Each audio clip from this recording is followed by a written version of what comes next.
Hello lovelies, welcome back to my cooking channel. Today I'm sharing one of the family's favorite breakfast recipes with you.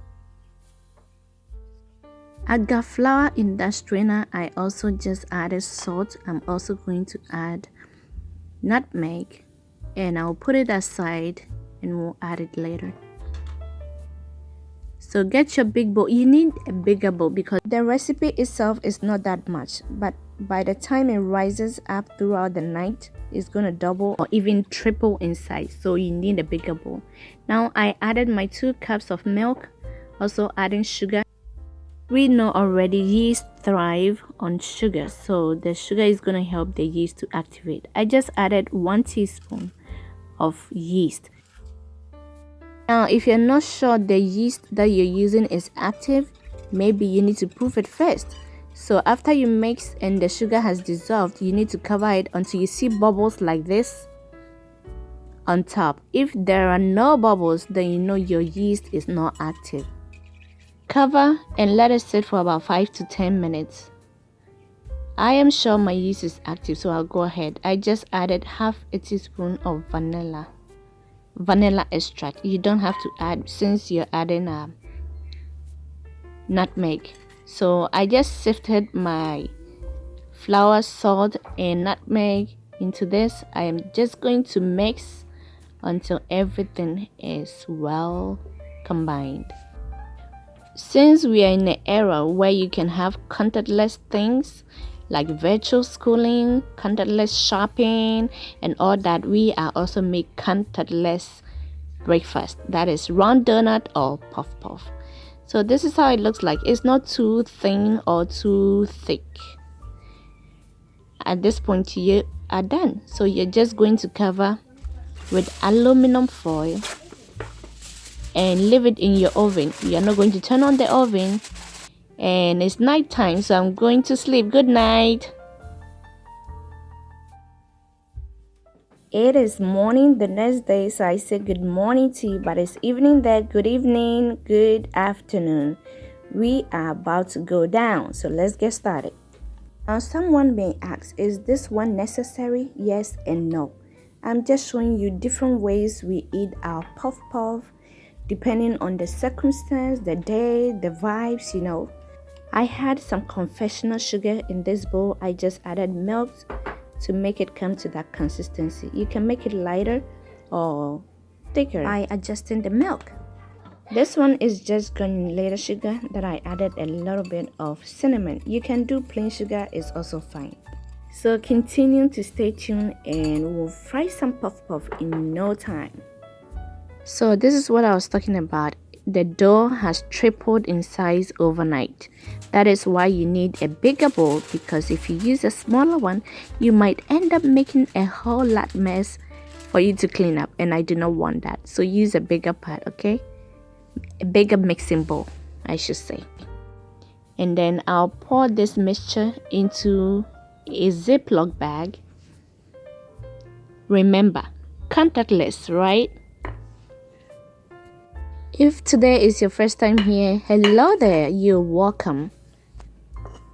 So I've got oil in the pan and we are going to clip the end of the Ziploc bag. And I'm just using this wooden stick to show you how you can find out your oil is hot. So I clip my Ziploc bag. I'm just cutting the dough into the oil. Contactless. And look at how nice they look. Oh my goodness, this is going to be one yummy puff puff this morning. Everybody bring your cocoa, bring your porridge.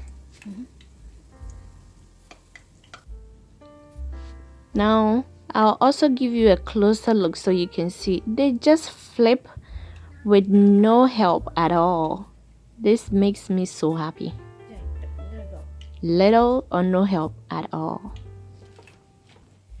And hey, you don't need to be perfect, so if you can use your hands to do that like my friends do, go ahead and do that. But like I said, I don't want to touch it. We are making contactless puff puff. All that you want to do is to enjoy your breakfast, right? So go ahead and do it.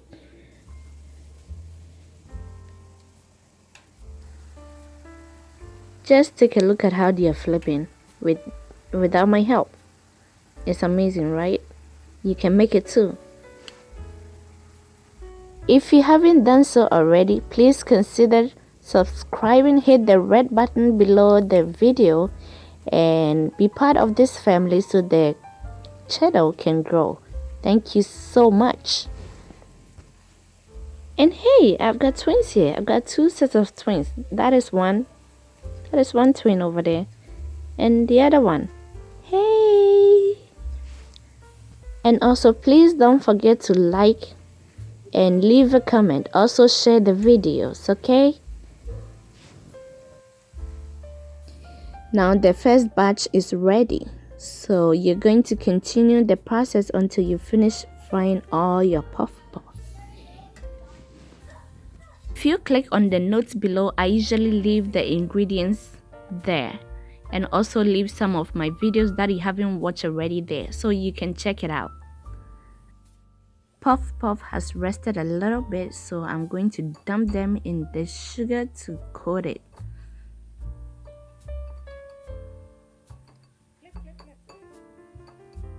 Just like so, and then you shake off the excess sugar.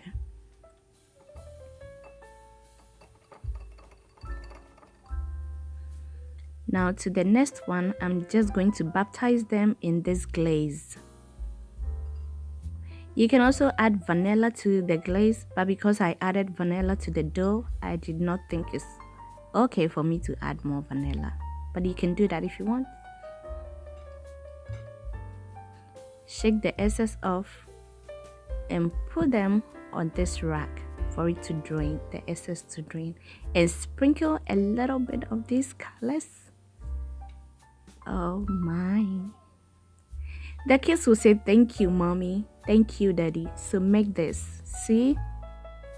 This is the one with the glaze. That one is the sugar. And the rest, I did not add anything. So I'll see you next time. Thank you for watching.